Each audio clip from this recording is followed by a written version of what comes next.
அதுக்கும் வணக்கம்ப்பா. வாங்க வீடியோ பண்ணலாம். இடியாப்பம் பண்ணலாம். இட்லி அரிசி 2 அளவுக்கு ஊற வச்சு 2 மணி நேரம் ஊற வச்சேன்ப்பா. அப்படியே தோசை மாவு கணக்கில் அரிசி எடுத்துக்கோங்க. பாருங்க இந்த பதத்துக்கு அரிசி எடுத்துட்டு இந்த எண்ணெய் ஊற்றிருக்கேன் கடாயில் ஒரு 2 ஸ்பூனு. அதில் ஊற்றி நல்லா சூடு பண்ணிக்கேன்.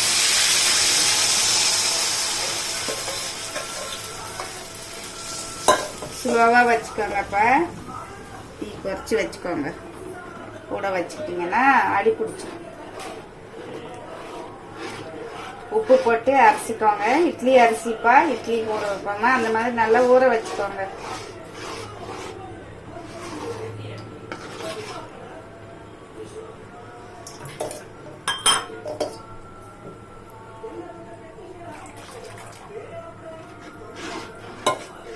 தீ குறைய வச்சுக்கோங்க.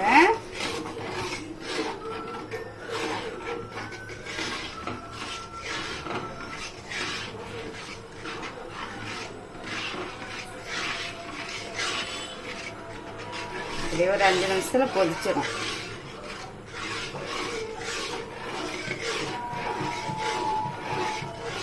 வெறும் புழுங்கல் அரிசிப்பா, இட்லிக்கு போடுற அரிசி.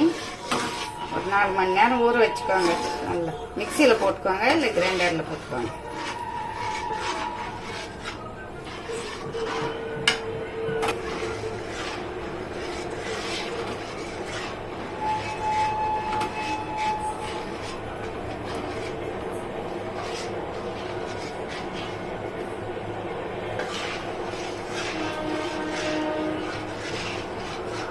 கைவிடாம கிண்டிக்கோங்க. அதனால தான் ஸ்லோவாக வச்சுக்கோங்க கேஸு.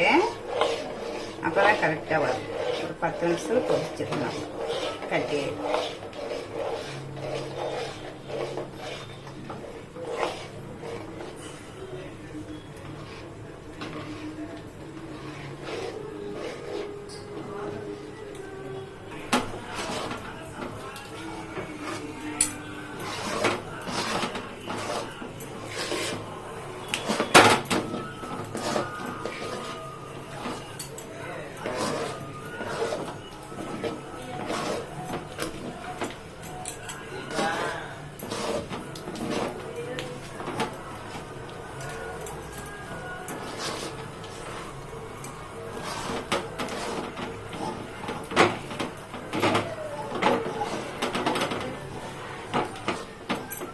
வச்சுக்கோங்க.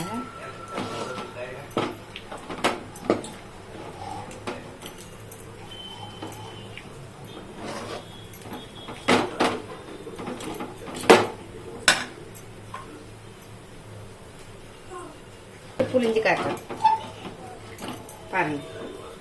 கரெக்டாக வந்துருச்சு. இது ஒரு 5 நிமிஷம் ஆறிட்டோம். புளியலாம். இந்த மாதிரி புளிஞ்சுக்கோங்கப்பா. பாருங்க சூப்பரா வரும். நல்லா புளிஞ்சுக்கோங்க.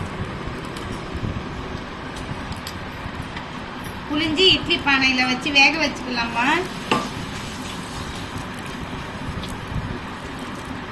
வெறும் புழுங்கல் அரிசிப்பா, இட்லி அரிசி. நல்லா ஒரு 2 மணி நேரம் 3 மணி நேரம் ஊற வச்சு மிக்சியில் போட்டு அரைச்சிக்கோங்க. இல்லை கொஞ்சமாக செஞ்சா இல்லை கிரைண்டரில் போட்டுக்கோங்க. சீக்கிரமாக மசிஞ்சிடும். புழுங்கல் அரிசியில் நல்லா சாப்பிட்டா வரும்ப்பா. செஞ்சுக்கோங்க. இடியாப்பம் நல்லா இருக்கும். இருங்கப்பா, வேக வச்சு காட்டுறேன். இருங்க, போட்டுக்கோங்க. எண்ணெய் தேய்ச்சிட்டு வேக வச்சு போட்டுக்கோங்க.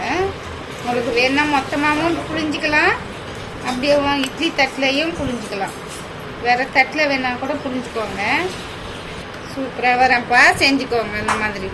வெறும் புழுங்கல் அரிசி, இட்லி அரிசி ஊற வச்சுக்கோங்க. ஒரு 4 மணி நேரம் கூட ஊற வைங்க. ஊற வச்சுட்டு மிக்சியில் போட்டு உப்பு போட்டு ஆட்டிட்டு புளிஞ்சு விட்டுக்கோங்கப்பா. சூப்பராக இருக்கும். சாப்பிட்டு பாருங்க. செஞ்சு பாருங்க. செஞ்சு சாப்பிட்டு பாருங்க. டேஸ்ட் எப்படி இருக்குன்னு சொல்லுங்கப்பா. எங்களுக்கு ஆதரவு கொடுங்கப்பா. தேங்காய் பால் எடுத்துருக்கேன் பாருங்கப்பா. தேங்காய் பால் இடியாப்பம். நீங்கள் குருமா கூட வச்சு சாப்பிடலாம். உங்களுக்கு எது விருப்பமோ அதை வச்சுக்கோங்கப்பா. செஞ்சு சாப்பிடுங்க. டேஸ்ட் எப்படி இருக்குன்னு சொல்லுங்கள். நன்றி, வணக்கம்ப்பா.